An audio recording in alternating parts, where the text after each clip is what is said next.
Okay, so I chose to do the Gigantoraptor, mainly because it was a bit different. No one else would really have done it. Everyone was doing the T-Rex and the Velociraptor. It's basically a Velociraptor mixed with an ostrich, which is quite nice. So here's the beautiful, beautiful looking dinosaur. The only thing is, it's quite boring, colour-wise. So the modelling and texturing, there's plenty of images. Well, there isn't many, but they're pretty good to go from. But the texturing was the issue, as everything was a bit samey. There wasn't much apart from this one here, which is why I've included it. Although it is a bit mental. But no, yeah, that's the main one to go from. So we're going off this, and this skeletal one for the rigging, and plus it gave us a bit of an insight into, how the legs were formed, etc. So yeah, those were, and the color of that one, it was planned to use the color of that one as the main thing, but we kind of varied it by the end because it was a bit boring. As you can see, this one was the one we used for detail with the little feathers, and yeah, we tried to copy it. This one is more game meshes, with this one being, I don't know, off a dinosaur program. But yeah, as you can see, it's still pretty boring color wise, but they're all quite easy to go off. With this being the only 3D mesh I found, so I tried to keep it, yeah, fairly similar, using the wireframes off the Raptor, mainly because there was no wireframes that I could find really for this one. So one off the Raptor, which is still it's still pretty nice and easy to go off, and it's still pretty much exactly the same, just apart from the head's different and the hands are a little bit different. But other than that, my topology was kept fairly the same as that. Because of there not being much to go off, I used an ostrich, basically. Ostrich head, not the body because it was a bit different, but the legs especially were really nice to go off for ZBrush, and the head, the neck. The neck was really good. Other than that, nothing really that exciting. Just a typical dinosaur, just a bit different really. That was the main whole point of it. Okay, so after we've looked at some wires of the raptors, just to get an idea of the topology we're trying to go for. I mean, after the body modeling, we already most people knew what they were going to do anyway. But having a look at the wireframes first, just to get an idea, and then looking at some online tutorials as well. You got this as the sculpting one, so that was good for the next one. But then you've just got different ones that just give you a good idea of what to put in. Basically, go to max. This is what we had, well, afterwards. As you can see here, this is what we ended up. Well, this is what I ended up doing for was it week 8? Basically, it's still pretty much the same, just with things like getting the joints wrong, correcting them, just splitting up these so it's easier to deform. So we've done that. Just put lines in places, corrected things, and so first off, to start with, we put the sheet on the back. This one here on the back, and then as same as body modeling, really, uh, making marking out with the box, and then just extruding, turbo smoothing to check what it was like, and then we got a decent idea of what it was like. Then taking the different images, because there was no front-on ones, taking the different images like this one. This is very good for the front. Wasn't so good for the face, but those other ones. And then yeah, just modeling it out really. Uh, then when it was completed, taking it into, well, no, putting Turbo Smooth modifier on just to see if it was nice, and then taking it into ZBrush, see if it was nice to sculpt on, and then we just worked on it basically. adding different loops in other places, because there's places like the knees, for example. Because I kept it low, fairly low poly, because it hasn't got many areas that need a great amount of polys. Like the T-Rex's face, for example. There's loads of indents, teeth, loads of little bits that. So I can understand why they needed 12K tries, but then this one's it's fairly standard, really. I mean, you could even take the nostrils out if you really wanted to. I've taken the side bit out, which was a little indent, basically because the normal map covered that really nicely. So I didn't need that at all. And then took some loops out, just connected some, just so it was fairly even. And then took it into ZBrush. Okay, so when we got onto ZBrush, it was mainly a case straight off with the hair, because the hair was the main. All right, the hair was the main bit of the body that needed the detail. So it wasn't a case of doing it to be definite. It was just a case of doing it to see what it was like, basically. So first off, we tried with a rake tool, mainly because it was there. But then it was fairly quick that the rake tool didn't look natural at all. So it was a case of then finding a tool that did work, which was weave, which took a bit to get used to, mainly because we tried to copy the exact bit of hair. As you can see, not that one particularly, but this one, because we had shorter strands of hair here, as you can see, longer hair here along the belly, and then, as you can see, longer on the legs, same as the stomach, and shorter on the tail again. So it was just a case of doing that, not so it was permanent, just to see what it was like. So that took a bit just to get used to. Then once we've done that, it was a case of the scales, which we used a nice little alpha for. Simple little alpha that we made just to do the scales. Sorry. All over the bottom of the body. Okay, and then the little indents, just because we tried to replicate this, as you can see from this earlier save, it wasn't quite right on there. So we've corrected that. And the little indents here, just because it looks quite nice on the normal map, that. Then the head. The main issue, straight off, was this beak. I didn't quite know what I wanted to do with the beak. There's little indents here, but I just didn't know what to do with it. So that was the main drawback of my sculpting, was I didn't do anything noticeable apart from little details with the beak. The little details here were quite easy because we'd already done these in Max just to see what they were like. So these were quite easy. The little indents. So basically, after we've done that, it was the case of doing the legs. Now the leg muscles, as you can see here, we did the leg muscles off this, mainly using the clay brush. Clay brush and the standard brush it was then a case of doing the feet, using the alpha, and then using the clay brush, which is really nice, using it to do these little details on the foot and the little details on the hands. As you can see, if I can show you, the details on the hands, as you can see, and on the feet are quite prominent. Well, other than those details, it's pretty boring, really. So those bring some nice detail into the normal map. You've also got the little indents here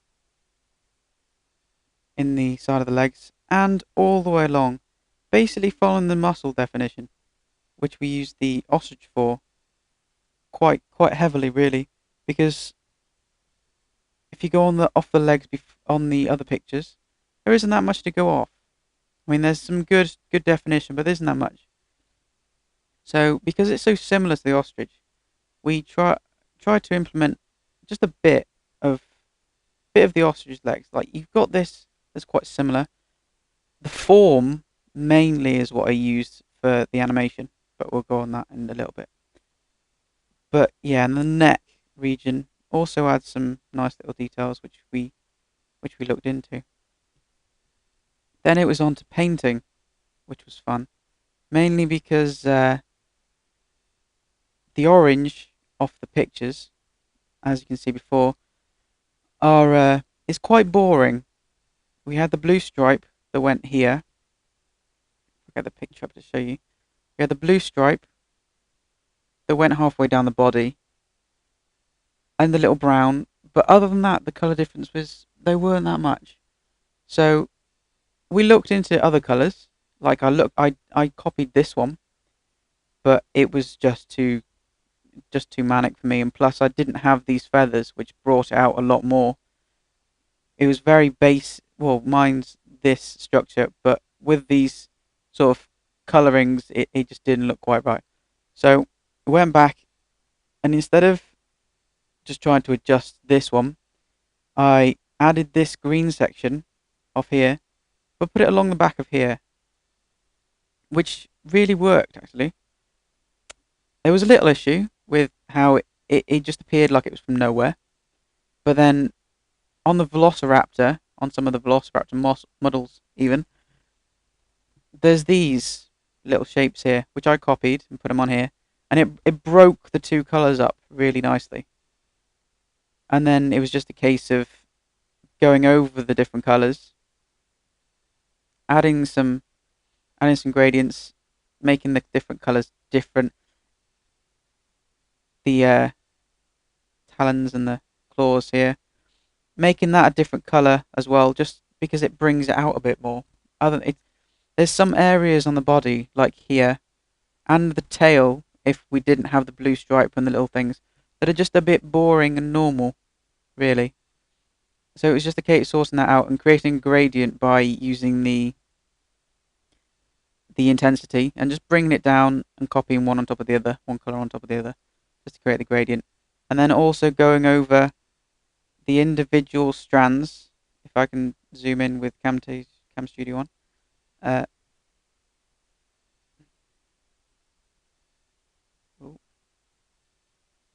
Going over the individual strands around here, just so it brings it up towards the body. So it's not one flat set colour. There's some strands coming over, see, coming down here, and all the way up the neck as well. Just so it brings it down with the gradient, basically. The unwrap consisted of pretty much everything was pelt mapped.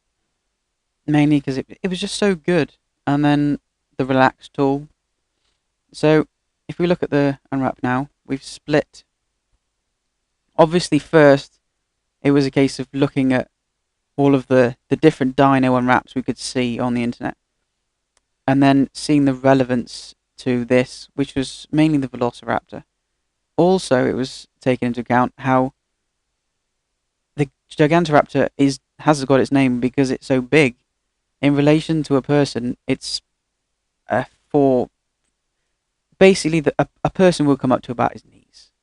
So the player, if it was in a game, the player would only see up to here. So the top of it was the obvious place to have a seam, mainly because the player would never see it because it's so big.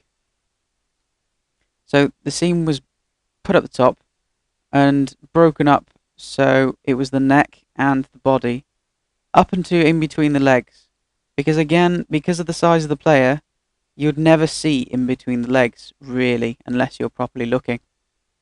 So we broke that up mainly so we could have the body a bigger amount of the unwrap for very little, for the sake of a little bit of an error, but the player would never see it.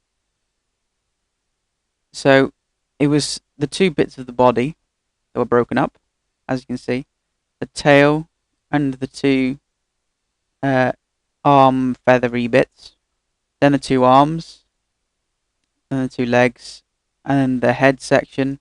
The eyes, obviously, you could have as one because they're identical, but just because of having the space on the unwrap, I separated them for some reason. But they should have been on top of each other. The legs were unwrapped in pretty much the same way as the body model was, with the seam being across the bottom of the leg, so you can hardly see it. The claws were unwrapped on the back of the legs, mainly because there were two different colours anyway, so you'd never notice the difference. And then once this was all done, it was just a case of, especially the hands, because the fingers were too close to each other, it was a case of bringing the fingers just away from each other and then relaxing it and then trying to get as good of an unwrap as possible. Really, as you can see, everything is pretty well unwrapped. Everything's pretty even, and everything is equal on the unwrap, apart from the eyes, which are bigger, and the feathery bits, which have a bigger space of the unwrap, mainly because there was just space there. We couldn't have filled it up with anything else, because that was the optimal positioning we could put all the different bits. But yeah, the main drawback was having the 2 feet in different places. Other than that, well, and the hands, but other than that, everything was pretty standard. Now, once I've taken the normals and the poly paint out of Max, once I've taken it out of ZBrush, it was a case of putting it in here. Basically, as you can see, it's a lot different in the colour shade than what it was in ZBrush, mainly because the colour I got off ZBrush was quite bright. It was bright, and the colours didn't match. It was good for a start bit, but it didn't match. Just basically going over the different colours, adding gradients on all of the different bits, and then differing the colour, because it was so bright, the orange. It was just a case of darkening the orange, adding some hue saturation in, editing it, going pretty heavily off the images I've shown before, because it's better to go off reference images, I found. And so I've used religiously the images I've just shown you earlier, this one especially, and then this one, just using them both really quite a lot, just to go back and forth. So once I've done this and I've edited the hue saturation, I put it into, well, Max first, and then it was UDK, just to see the different colour. And then it was a case of, at one point I thought it was good enough, so I made a screenshot, put it into Photoshop, edited the contrast, etc. of the screenshot, and then just found it was a lot nicer that it was darker. So I changed it all the different colours again, just to match the new screenshot. So it's undergone a lot of different changes. As you can see, there's lots of different levels and hue saturations, brightnesses, etc. The main thing that was different from the poly paint was the hair, because the hair is quite such a big thing. If we turn the edit off, this is what we had before from the poly paint with the AO on, which obviously we edited because some bits were darker than others. But the main bit you can see is it's quite bland. So when the normal map goes on, although it looks good with the hair, it still looks quite bland. So I went into get some more hair textures. Got a simple hair texture. Replicated it. And as you can see the difference, it just breaks that colour up really nicely, especially the blue. The blue's quite bland and blocky, whereas if you put the hair texture on, it breaks it up really nicely, just to get the darkness in between. And it was just a case of putting the hard light setting on and changing the opacity, just so it goes in really well. And we put it on the face as well. The different edit is also on the face. I think it's that one. Yeah, on the beak. Mainly because the beak didn't have anything on it. I went and looked onto the ostriches. Found that the ostriches they don't have a great amount of detail on there, but it's blocky and sort of, there's little scratches. So I went and got a wallpaper, I think it was, texture, and put it on there, added a luminosity effect, or not the luminosity layer, and changed the opacity to just put it on the beak, so it just changes the colour nicely, adds a bit of detail. The eyes have got off a 3D model existing one, so those were nice. And then put these in the feathers, and then doing the normal map to bring the feathers in, using NDO2 for that, and then going over everything, like making these indents a bit more prominent, mainly because some bits came up nicely and some bits were a bit boring. So it's just changing that, using the stamp tool on here just to spread the scales over, because as I said in ZBrush, there's some scales missing. So it's just a case of doing that. The rest of the details came out really nicely. So it's just a case of editing out the errors that will come out, but there wasn't a great amount of errors that came out of it.